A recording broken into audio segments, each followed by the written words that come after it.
Check the party, baby. Ega see pinges ei ole.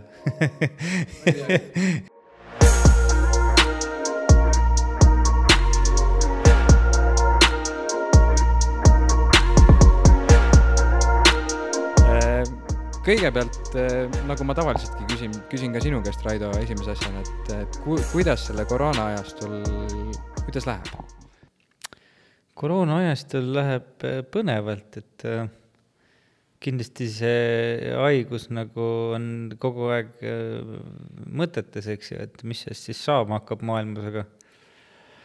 aga meil on siin teatuvad võimalused tekkinud siin koroona ajastul, et siuke ebakindlus olukord on alati meile olnud natuke siuke positiivselt torkiv, et ega meil pole kunagi lihtne olnud. Et ega see koroonaviirus nagu selles mõttes meil elu nagu keerulisemaks ei teinud, vaid pigem pani nagu tuld juurde, et nüüd tuleb väga enesekindlalt tegutseda ja ma ise ikkagi nimetan seda, et tänane maailm on meil siuke negatiivsete intresside maailm, et kindlasti siin on omad võimalused peidus ja ma usun, et meie oleme neid terminaligrupi ettevõtetena, oleme neid võimalusi kasutanud ja kasutanud isegi, ma usun, et päris maksimumi lähedaselt, et oleme kõvasti investeerinud, arendanud oma ettevõtet ja edasi liikunud, nii et see koroona nagu otseselt meie äritegevusele kuidagi negatiivselt mõjunud ei ole, pigem on meie meeskonda tugevamaks teinud. Pigem vastupidi, et ehk siis sellise nii-öelda pandeemia ajal on terminal justkui saanud endale rohkem tõuget juurde, et veel võimsamalt. Absoluutselt, et eks siis ega need kriisid näitavadki, et kes siis jääb nii-öelda ellu ja kes ei jää ellu, et me ise ka kevadel mõtlesime, et kuule mehed, et paneme nüüd nii-öelda pead tööle, et praegu ei ole oluline, et kuidas meil nagu majanduslikult läheb, et tuleb ellu jääda, aga sellest tulenevalt siis tulid väga häid ja palju häid mõtteid ja igasugused uusi avamisi ja keti laiendamisi ja üleüldse see naftaturg oli niivõrd volatiilne, et seal tekkisid mingid siuksed võimalused, kuidas seal turul nii-öelda õigeid positsioone võttes oli võimalik ikkagi päris kena kopikas nagu teenida selles mõttes, et eks kõigile, ütleme, et börsidel tegutsevatele ettevõtetele meeldivad siuksed võimalikult volatiivsed ajad, et sest kui on seisev turg, siis nagu ei juhtu midagi. Kuna me siin selle terminali teema juures juba oleme, et äkki sa teeksid siukse lõnga lahti ja räägiksid nagu natukene lähemalt, et kuidas see terminali, see tanklakett nii-öelda nagu käima läks, et kuidas see alguse sai, et terminali lugu on üldse siuke väga pika ajalooga, et see tanklakett on meil siuke võib-olla ütlemegi, et 50-aastane startup, et see on kõige värskem ja siuke nagu nii-öelda siis ulatub paljude inimesteni, aga tegelikult meie lugu sai alguse ju aastal 1968, kui siis avati nii-öelda Kärkna naftabaas. Ega me olemegi välja kasvanud omaaegsest Kärkna naftabaasist, mis oli siis nii-öelda üks siis kütuseterminal paljudest Eestis, et omal ajal oli meil naftabaasi siin Eestis oli üle 10, et igas suuremas maakonnakeskuses oli oma väike baas. Ja Tartum oli siis Kärknas ja enne seda oli muidugi Tartu linnas meil siin väike naftabaas, aga see jäigi väikseks ja siis koliti sinna Kärkna põldudele, et omal ajal olid ju ka naftabaasid Võõrus, olid siin Hiiumaal isegi olid naftabaasid, tänapäeval on ka veel Saaremaal, aga ta selles mõttes ta toimib, aga mingit kütust seal nagu väga ei käidelda, hulgimüüki tehakse, aga Viljandis on ju täna naftabaas veel alles ja Pärnus oli naftabaas, mis siis likvideeriti, aga täna on jah, ütleme, et toimivatest need vanadest üksustest on Tallinnas Muugal siis veel alles ja Tartus, et ma usun, et meie siis hoidsime selle olukorra ära, kus meie naftabaasi oleks pidanud likvideerima ja aastal 1993 sai minu isast siis konkursi korras Kärkna naftabaasi direktor nendel segastel aegadel, et siis muidugi veel nii segane ei olnud, oli Eesti Kütus siuke nii-öelda emaettevõte, kellele alla siis kuulusid kõik naftabaasid ja tanklad ja siis pandi Eesti Kütus kogu see nii-öelda kompott pandi siis erastamisele ja selle erastamise tulemusena said omanikeks Houstonist pärit Ameerika nii-öelda naftagigandid, et selle ettevõtte nimi oli Coastal Corporation, tänaseks on keegi teab, Ameerikas on niisugune kütusekett nagu ConocoPhillips, et päris suur ja korralik kett, et nemad need olid, kes selle erastasid, aga nendel oli lihtsalt vaja seda Tallinna Muuga transiiditerminali, neid ei huvitanud need igasugused tanklad siin väiksed ja ei huvitanud ka need pisikesed terminalid siin mujal Eestis, et aga no mu isa oli niisugune hästi nagu ambitsioonikas, et ta sai nüüd ameeriklastega hästi läbi ja ameeriklased mõtlesid, et mis nad siis selle Tartuga teevad, et pakkusid isale, et kuule, et aga osta ära, et me ei hakka siin seda sinna suure kella külge panema ja isa mõtles, et ega nagu selles mõttes, et kui võimalus on, et tuleks nagu proovida, et pikalt kaalus ja siis läks pankadesse küsima, et kas keegi raha kannab, et loomulikult endal seda ei ole, eks, ja pangad saatsid muidugi pikalt, et kui unusta ära, et mingit raha ei saa, et mis terminal ja nalja teed. Ja siis ameeriklased ütlesid, et davai, et kui Eestis on nagu olukord selline, siis me anname sulle ise laenu, et ja andsid isale nii-öelda laenu, et nad siis nendelt selle terminali nagu nii-öelda omandaks ja ta selles mõttes sai sellega nagu hakkama, et see oli tegelikult küllaltki soodne tollel ajal, kui me mõtleme, et tänasesse vääringusse pannes, eks ju, aga jah, meie pere kätte sai see terminal 96. aastal, et siis hakkas selle isa nagu toimetama, aga jah, aastal 2000 isa siis nagu nii-öelda lahkus siit meie juurest ja pidime ise hakkama seal, mitte siis konkreetselt meie, aga siis oli nagu see nii-öelda ema teema, et see asi seal nagu alles jääks, et eks neid agijaid käis seal kõvasti, kes seda nagu nii-öelda endale tahtsid ja pakuti seal igasugused rahas ja mida iganes, et kuulge, et müüge ära või mida iganes, et andke ära, onju. Aga ema nagu selles mõttes oli väga kindlameelne, et mul on 2 poega ja ma koolitan nad ära ja hakkavad siin toimetama, nii kaua tuleb vastu pidada ja tänaseks päevaks ma arvan, et sai nagu suurepäraselt selle poolega hakkama, et terminal on endiselt ühes tükis ja tänaseks täielikult kaasajastatud modernne terminal nii-öelda maailma mõistes, et aga jah, kui jõudis sinna tanklaketini, siis me seal, ütleme, 2002, mina käisin siis ülikoolis, vend samamoodi ja ma tegin seal lõputööd magistrantuuris, et ja mõtlesingi, et mis see teema siis teha, loomulikult teeks nagu mingi enda ettevõtte kohta selle lõputöö teema, et siis mõtlesingi, et teenindusjaamade võrgustiku nagu rajamine Eestisse, et katsusin mõelda siis nagu valemit välja, kuidas neid jaamasid nagu siis tehakse üldse Eestisse või need bensiinijaamasid nii nimetatud, nagu nõukogude ajal oli kombeks öelda bensiinijaamad, eks. Ja siis hakkasin seal mingit uurima maailmast, et kuidas siis nagu need suured ketid ja kuidas need tanklaid nagu siis teevad, ja vaatasin, et mitte mingit nagu niisugust konkreetset valemit või asja ei olegi olemas, et siis ma mõtlesin anda selle tankla või teenindusjaama rajamisele mingi teadusliku põhjenduse või aluse ka ja siis ma töötasin seal teatud metoodika välja, mille alusel võiks siis nagu teenindusjaamusi rajada ja mis see kontseptsioon võiks üldse olla nendel nii-öelda asutustel ja siis jõudsin selle mudeliga sinna, et üks jaam võiks olla nagu Tartu maakonnas tänases siis Tõrvandis, kus meil jaam on, et kõik need parameetrid, mida ma seal analüüsisin, siis vastasid täpselt sellele, et seal kindlasti peaks olema tankla, et ja siis oligi, hakkasime selle vennaga istusime selle põllu peal, vaatasime seda platsi seal, et mis me siis nagu nii-öelda pidasime heaks asukohaks,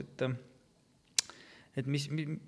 teeks tanklasid või niimoodi, et eks siis alguses ikka, kui me seal plaaniga läksime projekteerija juurde või kuskile rääkisime, siis ütlesid hullud, et mis asja, kus te hakkate, poisid, et lõpetage ära, et tehke midagi muud, et me ikka ajasime oma jonni ja soetasime siis sinna krunti ja hakkasime projekteerima, et teeks teenindusjaama, mõtlesime juurde, et niisama nagu karpi teha, peame kuidagi eristuma ju loomulikult teistest, et midagi enamat, et loomulikult hind on hea ja kõik oma terminal ja siis tegime kohviku juurde, mõtlesimegi, et teeme nagu nii-öelda, meie suunitlus on nagu rohkem nagu olnud hulgimüük, et siis rekaparklajad saavad seal mugavalt istuda, oodata, pärast tankimist teha oma seisuaegu ja nii edasi, eks ju, et ja siis projekteerisime selle jaama ära ja võtsime hinnapakkumised ja hakkasime ehitama ja siis oli, siis seda ei kuulda igalt poolt, et kuule, vale koha peal ja teisel poolt teed pidanud, ikka, see on ikka eluga kaasas käinud, sellest ma olen palju õppinud, et midagi hakkad üldse ette võtma, siis oled kindlalt jobu, et see sai tookord selgeks, selles mõttes on lihtne. Ja ehitasime ära jaama, siis oligi alguses ega brändi midagi sellist ei olnud, oligi Tartu terminal ja siis ikka küsiti, kus see mingi linnatankla või mis asi seal on, et kuule, et aga päris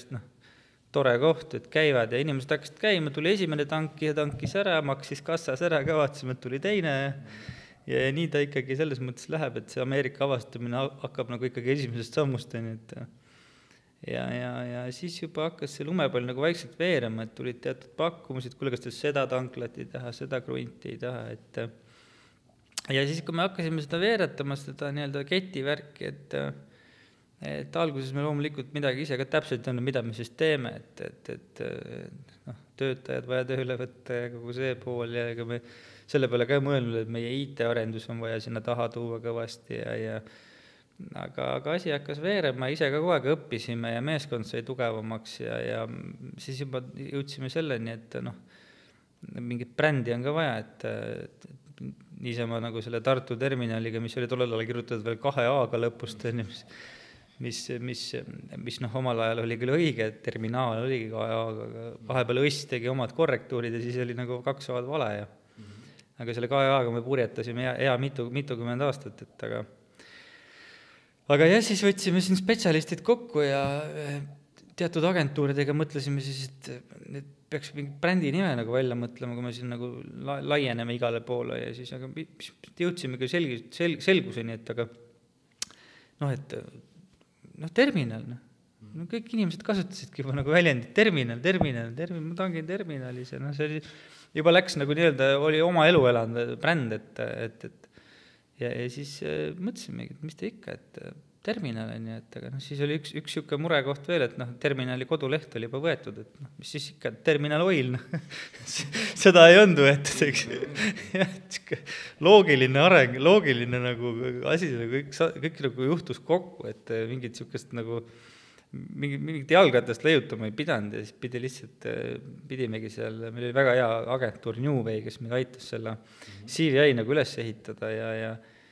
ehitasime korraliku nii-öelda brändingu endale taha ja siiamaani oleme selle peal purjetanud ja kogu aeg juurde mõtlenud ja ütleme, iga kord ütleme ise ka oma meeskonnas, ega me loomulikult me võime ju kõik eksida, et me teeme esimest korda tanklaketi, et me pole varem keegi teinud, et selles mõttes ongi, meil on päris palju paindlikkust meeskonnas ja tänase päevani me oleme nüüd jõudnud suht lühikese ajaga nüüd üle 20 jaama juba, et ma arvan, et midagi oleme õigesti ka teinud, et päris puusse pole kõike pandud, et ma arvan, et siit on hea edasi minna. Okei, et väga tore on kuulda sellest ajaloost, aga nii palju ma tean, siis sa juhid terminali koos oma venna ja emaga. Mis tunne on üldse perekonnaga sellist suurt tanklaketti nii-öelda omada, juhtida ja kas teil on palju selliseid erimeelsusi, vaidlusi, tuleb seda tihti ette või kuidas teie meeskonna töö sujub? Tunne on hea, kui sa küsid, mis tunne on, ega tegelikult on see suurepärane tegelikult, ütleme niimoodi, et juhtum, kui saab oma pere kes ikkagi mingit sukest tõeliselt head asja teha, et mida rohkem me seda teeme koos, seda võib-olla ühtsemaks meie niisugune tiim läheb, et ema on täielikult usaldanud selle arendustegevuse ja selle niisuguse igapäevase töö ikkagi meie kanda, et suuremaid otsuseid loomulikult räägime läbi, aga üldiselt oleme jõudnud sinna faasi, kus ta elab ei kahtle meie sellesse, ütleme, et võib-olla siis oskustes või ma ei tea, kuidas seda väljendada, aga ja vennaga meil on suur pilt on täpselt ühte auku, et me enam-vähem mõistame üksteist täielikult ja mida me siis tahame saavutada ja kuhu jõuda, et kui meil on üldse mingi teema, et kus läbi peaks rääkima need detailid, et võib-olla seal me teinekord näeme erinevaid lähenemisi, aga see on kõik nii-öelda köki-möki, suur pilt on sama ja sinna me nagu purjetame, et see laine on nagu, no ütleme, tuul puhub ühest suunast, eks. jah. Kui palju see nagu terminal sulle nagu sellist nagu vabadust pakub, et noh, terminal üsna selline suur ettevõte, palju maad on, palju selliseid tankimiskohti, kui palju selline suurem ettevõte sulle nagu sellist vabadust üldse pakub? See ongi kahju, ütleme halb lugu, et ta ei ole suur ettevõte, selles mõttes, et me võime Eesti mõistes mõelda, et jube suur ja kõik suured käibed, aga tegelikult on ikkagi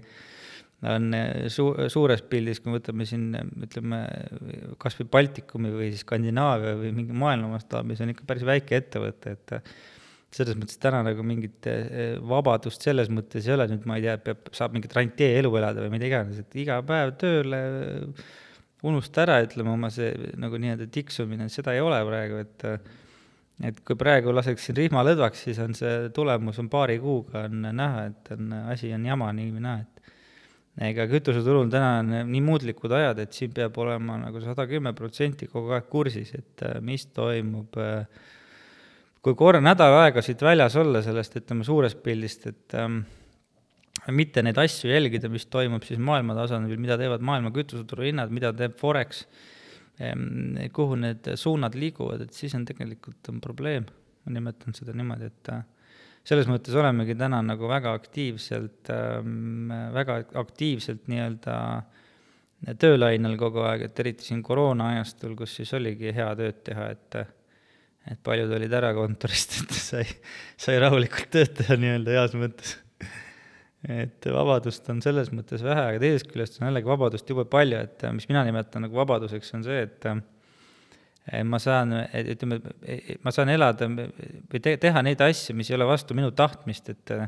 need kiired otsustamised ja sellise paindlikkus, eriti selles ärialases tegevuses on nagu meeletu võit tänapäeval, et ma kujutan ette, kui ma peaks iga otsuse või nii-öelda iga mingisuguse nii-öelda väljakutse enne seda nii-öelda otsuse tegemist peaks siis seda kooskõlastama 6 eri korruse vahel, et tegelikult on see nagu karm. Ma ei sooviks seda ühelegi oma konkurentile ka, aga ma tean, et seda on neil. Lisaks sinule, peale sinu ema ja vennale on sinu alluvuses veel kuskil umbes 200 liiget või töötajat nii-öelda terminalis, ehk siis päris suur nagu vastutus. Aga küsimus on nagu see, et mis sina arvad, kas iga nii-öelda ettevõtja nagu vajaks meeskonda või kas meeskond on nagu väga oluline lüli selle ettevõtluse juures? No ma ei kujuta ette kogu seda organisatsiooni ilma meeskonnata, et meil on täna tõesti, meil on 200, ütleme, me nimetame oma nagu meeskond nagu tiimterminal, et meil on seal 200 nii-öelda võrdselt tähtsat isikut, kes siis täna meil kogu seda laevale seda purjetada aitavad, et meil siin, ütleme niimoodi, et meil on need alluvuse ülema suhted on nagu, jah, meil on mingi struktuur paigas, aga seda paindlikkust on meil äärmiselt palju, et jah, meil on väga tugevad valdkonnajuhid ja me nimetame ikkagi seda, et meil on ühtne löögirusikas, et mitte mingi rangelt struktureeritud hierarhia, et igaüks teab oma positsiooni, teab oma tööülesandeid, teab meie visiooni, missiooni,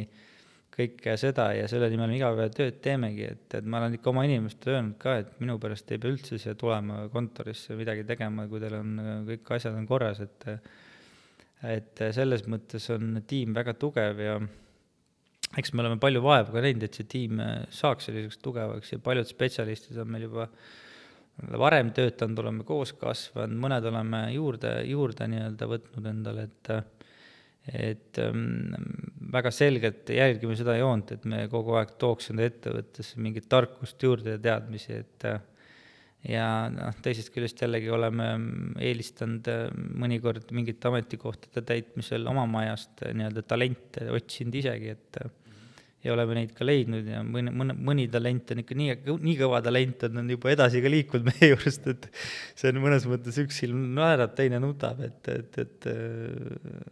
on väga, väga ägedaid inimesi meid läbi käinud ja enamik on täna siiamaani meie meeskonnas, nii et meeskond on kõva.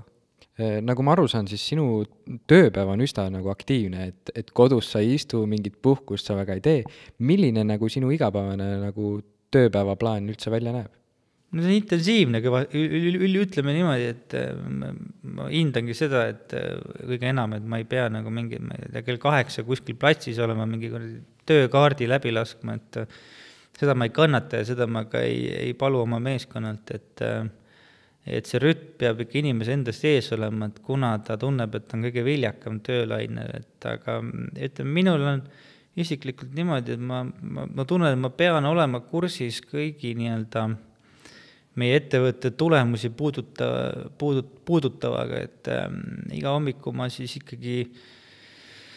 vaatan kütuse maailmaturu kindlasti üle erinevad noteeringud, mis siis Aasia turgudelt öösel tulnud on, et meie turg teatavasti toimetab 24/7 ööpäevas, et välja arvatud nädalavahetusel, et kui meie läheme õhtul magama, siis ütleme Aasias hakkab niisugune nii-öelda hommik pihta ja kõva nagu äritegevus, et selles mõttes peame kogu aeg olema kursis ja hommikuti ja vaatan üle, mis siin tulnud on turgudel, et vaatan ka igasugused Forexid üle, valuutakursid, et mis siis mõjutavad meie Eesti kütusehindusi. Siis kella 10 paiku juba ütleme, et tulevad uued teatud rutiinid on paigas päeva sees, et kell 10 avaneb Londoni börs, siis on juba uued suunad kütusehindadel. Siis on kella 3 ajal päeval sulguvad seal mingisugused Forexid, et Euroopa Keskpanga euro-dollari kurss läheb lukku ja peale 4 juba avaneb New Yorgi börs, siis kus on uued tuuled, et päeva jooksul see nafta hind võib teha igast trikke ja sellega peab nagu kursis olema, sest tegelikult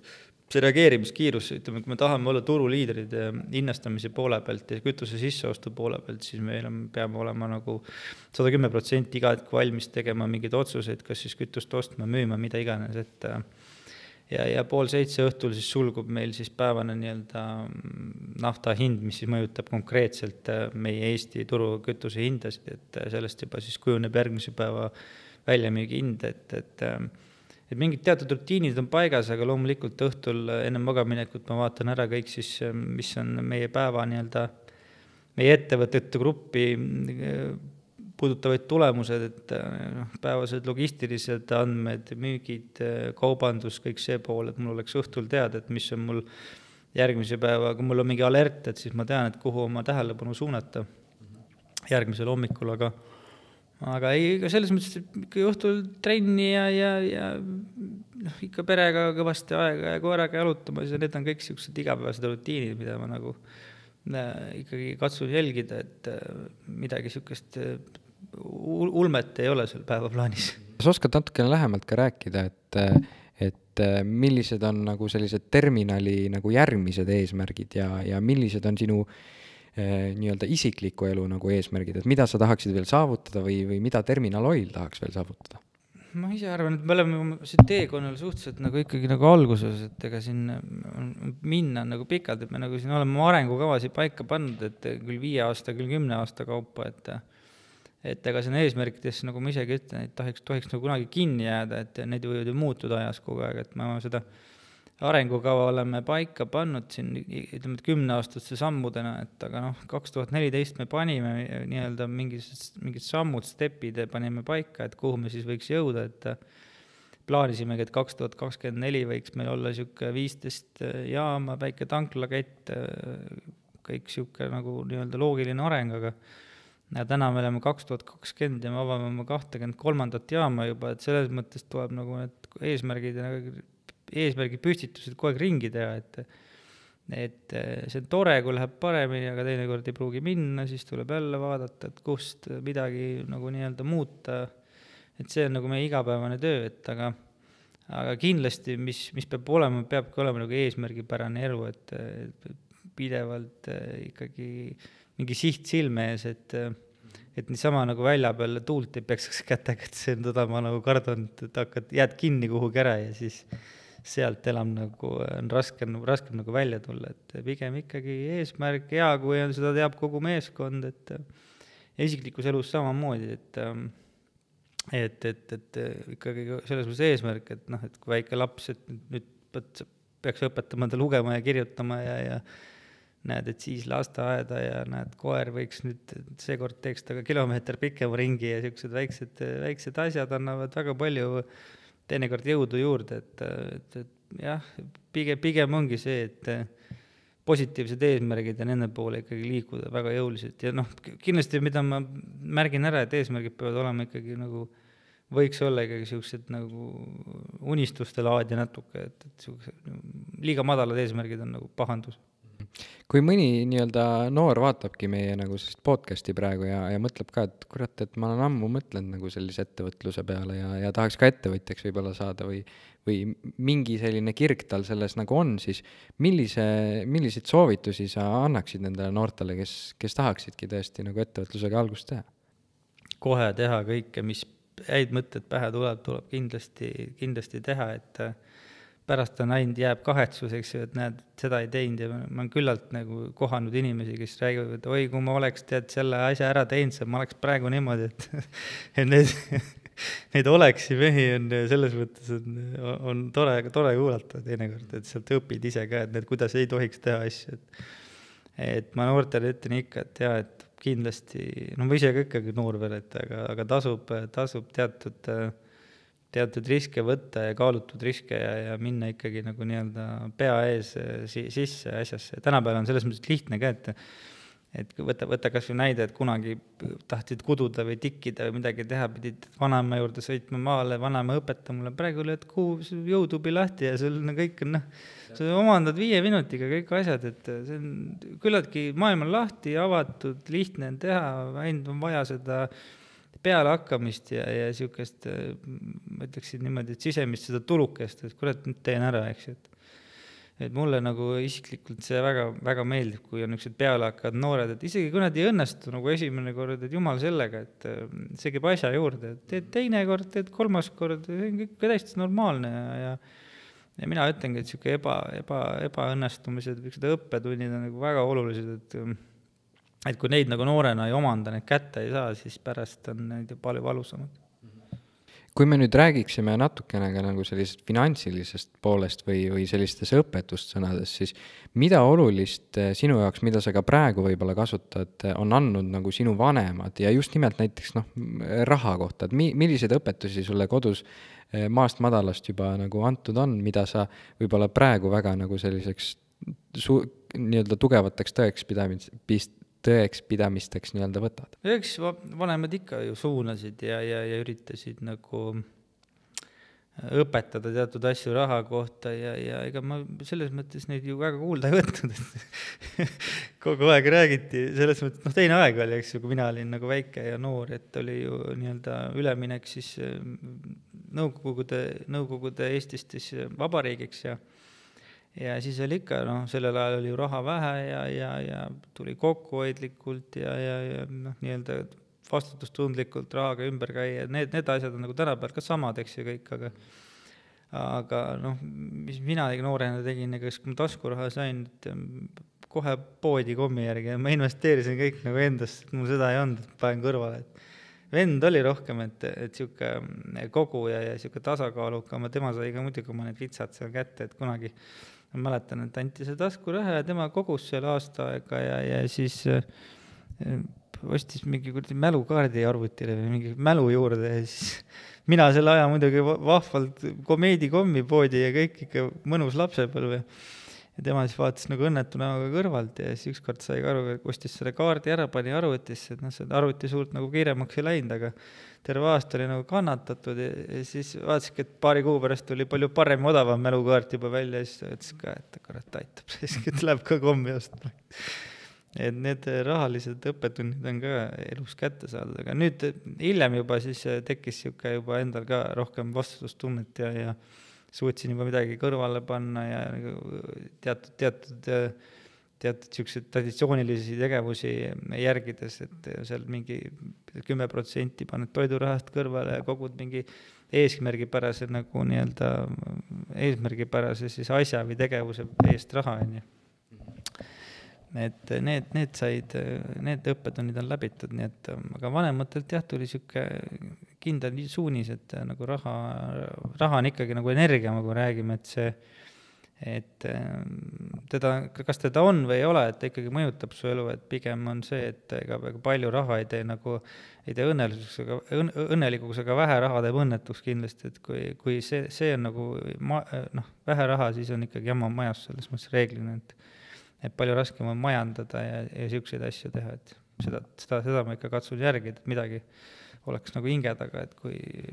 midagi ebaõnnestub või midagi sellist, et siis on vähemalt kohe ei ole nagu nii-öelda kontroll-delete, eks, et läbi. Okei, et noorena, kui sulle meeldis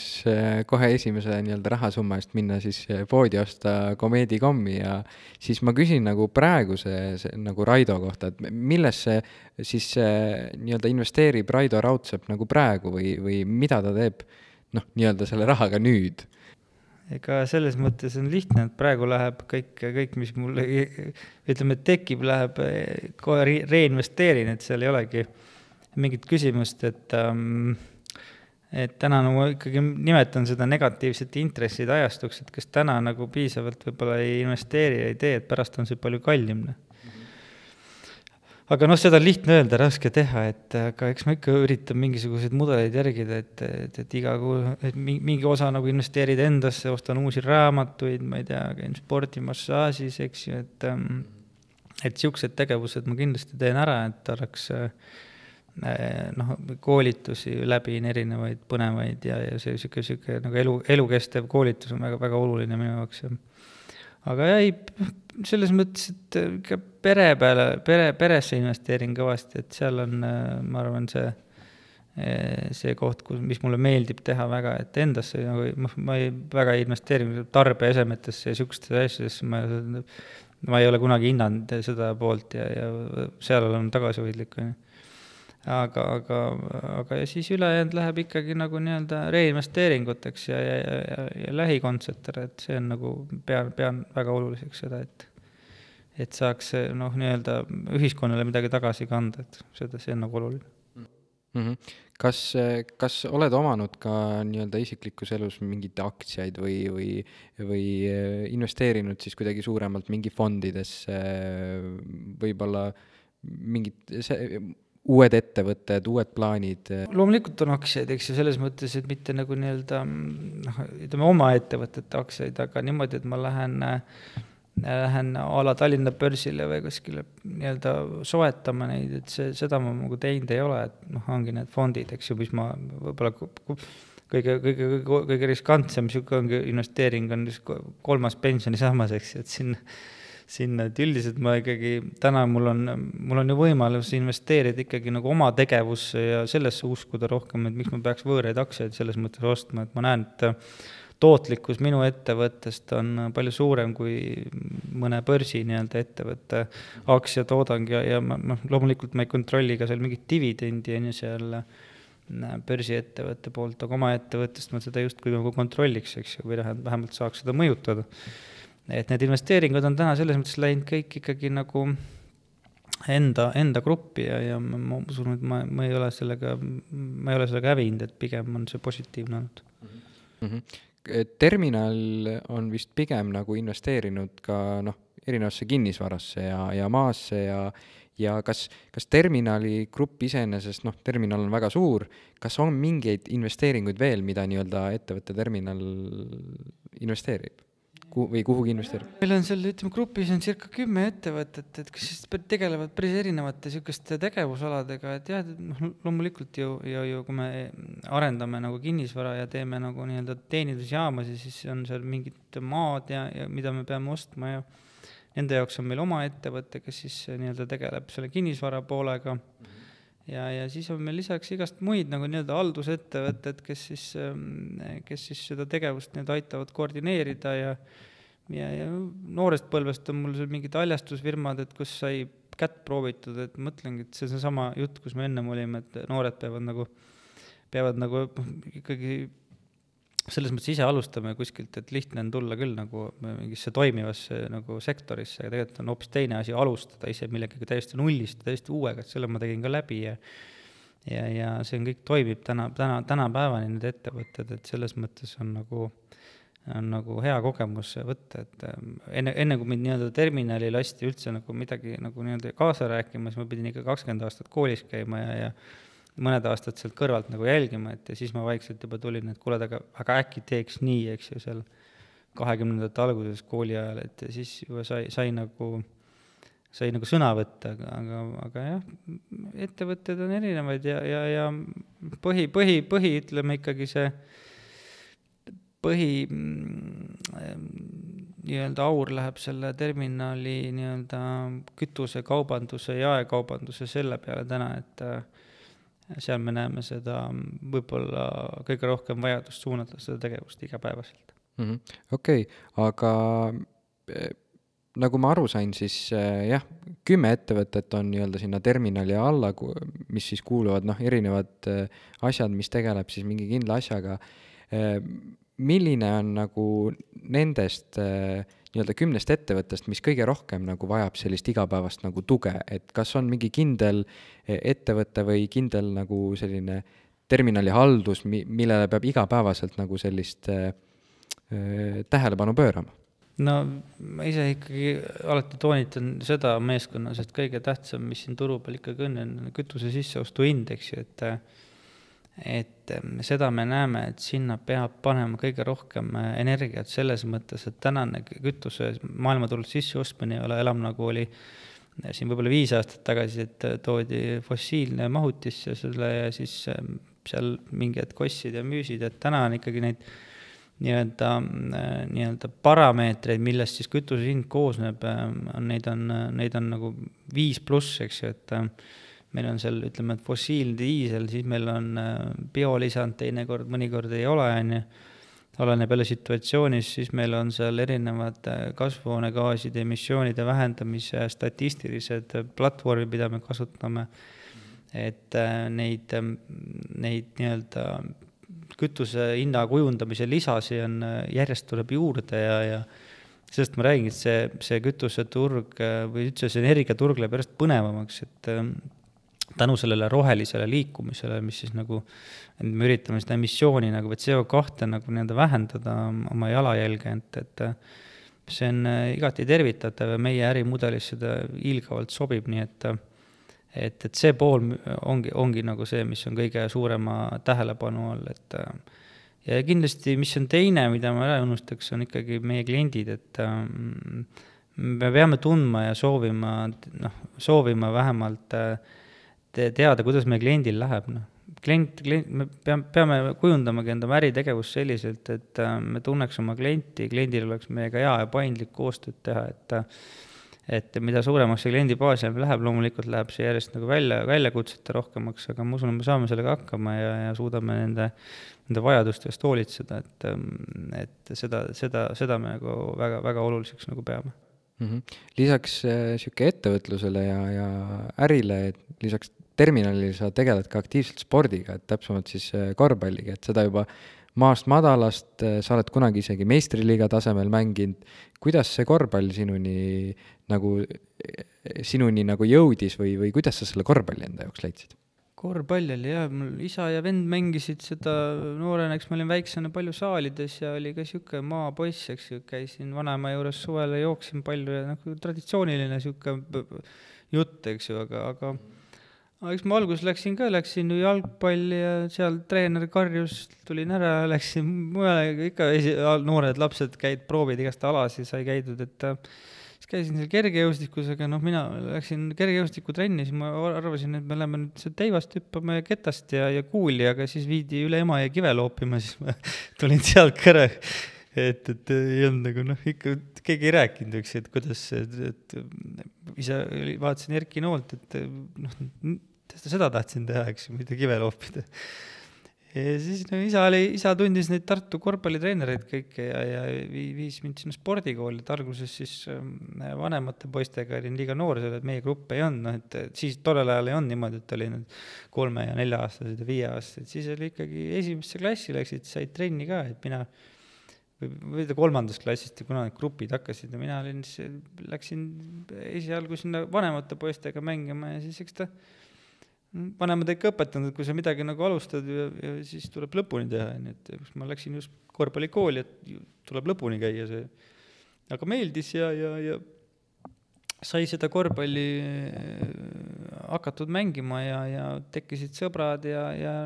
siuke hea tiim ja tulid mingid võidud ja see viis nagu järjest edasi seda huvi ja ega ma ei olnud selles mõttes talenti, mul midagi ei olnud, et selles mõttes ma olin väga nagu mingit lootust andab mängima, ta kindlasti ei olnud, et see oligi siuke loll ja järjekindel ja käisid seal trennis ja katsusid seal hakkama saada ja siis üks asi viis teiseni ja mingi aeg me tegime siis Terminali oma meestebaasil seal korvpallimeeskonnaga, ma ei mäleta, kui ma 15-aastane ja hakkasime siin mingi Tartumaa liigasi mängima, et sealt sai juba nagu, pidid ise nagu juba nagu pead kandma, et kui oma meeskond, et vanemad mehed kõrval küll, aga ega nemad ei jõua seal joosta niimoodi. Noore poisina pandi jooksma siis ja siis sai seal juba korve ja mõned võidud ja siis mul tekkis nagu siuke nagu vastutustunne, ütleme, et julgesin juba ette võtta ja see kandus edasi ka noorteklassides, et seal juba läks võib-olla asi nagu vähe paremaks ja ma ei mäletagi 16, 17, 15, mis ma seal olin, et siis hakkas juba nagu välja, mingis mõttes tuli nagu välja, et hakkasin nagu mingis mõttes seal madalamates liigades, seal teine liiga ja mis seal oli, et nagu pead kandma ja siis tuli selle võimalus mängida, ma ei mäleta, kas ma olin 18-aastane jah, et oli võimalus, et tehti selle Tartus teist korvpallimeistriga meeskonda ja siis sai võimaluse proovida, aga suht kiirelt sain nagu aru, et ära hakka üldse, eks, et loomulikult oli seal tore olla nii-öelda Eesti mõistes kõvade meeste kõrval, aga ma nägin ära, kui palju ma pean meeletult pingutama ja vaeva nägema, et kuskile üldse nagu korvpallis midagi saavutada, et siis ma tegin endale väga kiirelt selgeks, et tee oma lõbuks, hakka, tegele nende asjadega võib-olla, mis sulle paremini sobivad, et pikkust ei ole, viset ei ole, kiirust väga ei ole, kuhu sa lähed, eks, et aga võib-olla oleks pidanud natuke rohkem andma endale võimalust, et nagu 18-aastaselt saad aru juba, et võib-olla liiga vara ja võib-olla andsin alla, et selles mõttes, aga ega ma ei kahetse midagi, et ma sain proovida, ma mängisin pärast veel seal mõnes satsis, aga see oli juba siuke amatöörvärk, et olime meistriliigas küll seal Võruga mängisime ja seal sai nagu proovitud, aga seal tegid 2-3 korda nädalas trenni ja mängisid. Mõne võidu sai ikka kätte, et selles mõttes oli tore, aga seal nagu mingit professionaalset korvpallist rääkida ei saanud, et oli siuke asjaarmastajate värk. Kas on ka mingid muid spordialasid, mis sulle väga meeldib nagu harrastada? Teed sa midagi veel peale korvpalli? Selles mõttes, kuna sport on nagu elu osa väga tihedalt, et ma kujutakski ette seda, et eks ma käin tennist mängimas vahepeal, käin siin samas jõusaalis tõmbad seda antlit ja kangi, eks ju, et teeb siuke hea tunde, et ma ikkagi vahepeal käin jooksmas ja koeraga jalutamas ja siuksed, ma nimetan ka seda spordiks, minu koeraga on siuke energiline koer ja need asjad on ikkagi väga kindlalt elu osa, et ütleme igased spordialad, kõik, kui oled eluaegse sporti teinud, siis iga ala hakkab ikka mingi määra külge, et kas või lähed seda pingsi mängima ja vahepeal sai need maratone tehtud igasugused, kõik need Tartu maratonid läbi, et ikka mõtled küll, et lähed teed nagu oma lõbuks, aga see tuluke põleb sees, ikka lähed võistlema ja paned seal niimoodi, et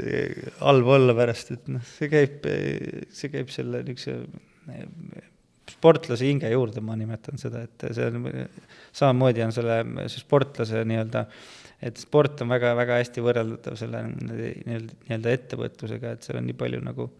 paralleele võib tõmmata, et see mulle nagu on, ma arvan, oluline on selle tee kujunemisel, et see sport on olnud elu osa. Peale spordi oskad sa veel nimetada, mis on nagu sinu selliseid nagu kirgi, mida sa loetled, mis võiks nagu praegusel hetkel olla tõesti nagu sinu nagu sellised kired kui sellised? Jah, ma olen üldse elusuhtlus väga kirglik, et reisimine kindlasti, mis mulle ääretult meeldib, et uusi kohti tundma õppida ja vaadata, et ega see silmaringi avardamine on ju väga põnev, eks, et kas või kui ma vaatan oma nagu spetsiifikast, ma käin maailmas ringi siin erinevate kontide peal, vaatan neid kas või neid tanklaid, et tegelikult meil on, sellest ma julgengi väita, et meie Eesti nii-öelda tänase kõik need kütused, tanklad, uuemad, need on nagu maailmaklass, ja meil on nii kõrge tase siin, et lähed kas või sinna, juba käid Lõuna-Euroopas ja vaatad ringi, et tegelikult on nagu päris jama, et noh, rääkides siis Kagu-Aasiast, kus sa saad siis limonaadi pudelis osta, eks ju, endale bensiini, et ma selles mõttes reisimine kindlasti, teinekord mulle meeldib väga ka raamatuid lugeda, kuigi nagu kahjuks ei jõua nii palju lugeda, kui tahaks, et ja sporti meeldib vaadata telekast, et muud ma väga sealt ei taha vaadata või viitsi või seal ei tule midagi, eks ju, et aga jah,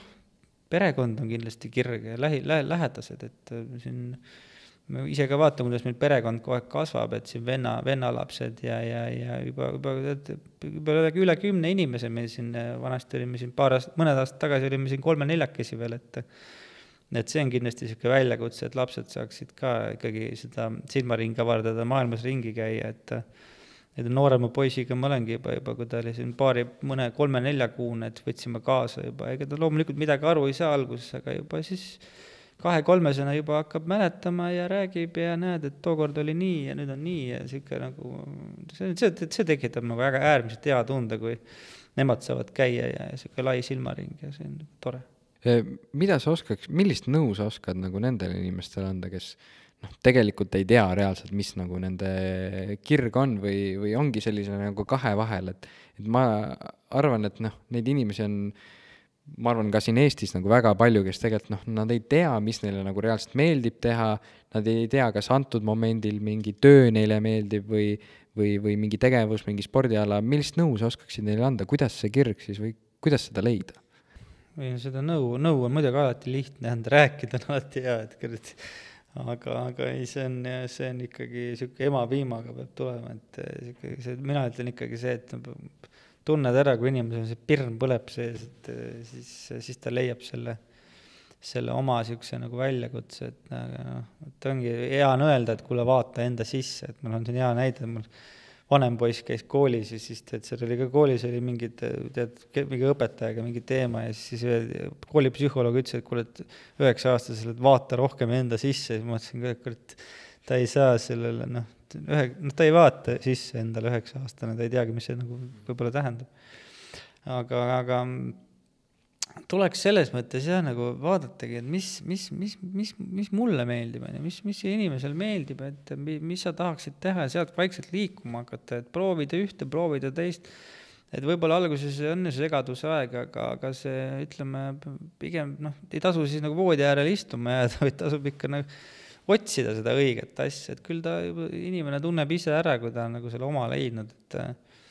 et kui see flow ükskord tekib ja see lumepall veerema hakkab, et siis võib igast hulle asju juhtuda elus, ükskord positiivsed, et ma ise ütlen ka alati, et lihtne on nagu ei öelda ja käega lüüa, aga tasub ikka kaasa minna asjadega, teinekord mine tea, mis võib välja kukkuda, et niisugused suurepärased asjad, et ikkagi võimalikult palju lahtiste silmadega ringi käia, et see mulle meeldib siin mäletagi, kes siin selle ütluse, et mõni inimene näeb üle hoovi minnes ka rohkem kui teine ümber maailma reisiga, et see ongi see, et kuidas sa suudad siis neid asju nagu haarata ja vaadata, et seda silmaringi nagu siis nii-öelda laiendada ja siis see silmaringi laiendamist ka midagi nagu kaasa võtta, et kui sa näed jah, et see puuvatas banaani, aga et ta nagu selles mõttes, et miks ta seda sööb või et kus ta selle banaani sai, et see mõtteviis peaks nagu edasi liikuma. Et see on siuke keeruline vastata, et kuidas siis peaks nõu andma. Okei. Kindlasti ka sinul nagu väga paljudel inimestel üleüldse, ma arvan, et kõigil on neid momente, kes on kuidagi moodi kas läbi kukkunud mingites asjades või väga kõvasti eksinud, see juhtub kõigil, kindlasti ettevõtjatel, see juhtub tavalistel inimestel, neid raskeid momente on alati, aga millised on olnud nagu sinu need kõige nagu sellised suuremad või vähem suuremad läbikukkumised, millest sa oled kõige rohkem nagu midagi õppinud? no see ongi sihuke, ütleme, et see küsimus, mida keegi nimetab nagu läbikukkumiseks, et me võime ju kõike, noh, seda ka nimetada läbikukkumiseks, kui keegi sõidab autoga mööda ja saad märjaks, eks ju, tänava peal kõnnid. Ja ma ei tea, ma olen mõelnud selle peale, et nagu ütleme, mis siis võiks olla nagu läbikukkumisena oma elus nimetada, aga ma arvan, et ma noorena võib-olla seadsin endale liiga madalaid eesmärke, et see on sihuke, mida ma nagu võib-olla teeks täna teisiti, et ikkagi võtta nagu vähe kõrgemalt ja mitte lihtsalt teha asju ära, vaid et ikkagi nagu teha neid hästi ära ja võib-olla see pool on mul nagu jäänud nagu nõrgemaks, aga mingid suuri siukseid enda kohta, et ma nüüd oleks kuskil nagu täielikult failinud, et seda ma pigem võib-olla tulevad et praegu ei oska neid nagu kirja panna, et pigem väiksed ikka on, aga need on niisugused õppetunnid vajalikud, mida ma ütlen, et peab läbi tegema ja aga konkreetseid näiteid, et on võib-olla mõni ütlebki läbikukkumine, et kui lõpetanud ülikooli cum laudega, no mina ütlen, et see ei ole nagu minu jaoks probleem on, et ma ei ole seda eesmärgiks endale seadnud, võib-olla oleks ma seadnud ja teinud, mitte seda ära teinud, et siis oleks mul läbikukkumine olnud, aga jah, siit ongi, et võib-olla läbikukkumised on sellepärast suuremalt tegemata, et eesmärgid olid liiga väiksed, eks et võimalus alati, et aga jah, vaatame, mis see elu edasi toob, et praegu on nii leid. Okei. Ja mis ma veel nagu tahan sihuke lõpetuseks küsida, et kuidas sulle tundub nagu meie ühiskonna puhul, et natukene, kindlasti sa oled ringi käinud, inimestega suhelnud, suhted siiamaani, kas meie ühiskond on pigem selline nagu vabam ja tunneb nagu õnnelikkust enda asjade ümber või on vastupidi, et tegelikult ka sulle nagu tundub natuke seda, et võiks nagu natukene rohkem olla seda. Ja mis sa oskaksid nagu öelda, et kuidas võiks seda nagu kas parandada või mõjutada, kas seda oleks üldse vaja või mida sa oskaksid öelda selle kohta? Ma arvan, et meil on iga päevaga ainult paremaks see kogu see asi, et me oleme ju nüüd, mis me oleme siin 30 aastat oleme nii-öelda vabad olnud, et oleme saanud väljendada ennast, et see on päris lühike aeg, et võib-olla see on ainult võib-olla üks põlvkond, et võtab veel veidi aega, kui me tunneme seda täit vabadust ja praegu ma arvan, et meil on hästi, selles mõttes, et ega siin midagi kurta ei ole ju, nüüd ongi see, et kuidas me ise tahame seda väljendada, seda vabadust, et kas käimegi mööda tänavat ringi ja karjume, et nii halvasti ja silmad kissis, eks, et või siis tunneme nagu positiivselt, et näed, et see klaas on pool tühi, pool täis, et see on sama küsimus, et alati saab paremini, aga ma arvan, et saab ka halvemini, et ma arvan, et meil üldjoontes on päris kena olukord siin ühiskonnas ja ainult siit saab ainult paremaks minna, mina arvan. Aga suur aitäh sulle, Raido, et suur aitäh, et sa tulid, olid nõus minuga vestlema. Aitäh, et kutsusid ja edu sulle tegemistes. Aitäh, Raido, ja teile inimestele, kes te seda videot vaatasite, kindlasti visake like, visake subscribe, minge terminali, ostke kohvi, nautige elu ja näeme järgmine kord. Aitäh, Raido. Tšau.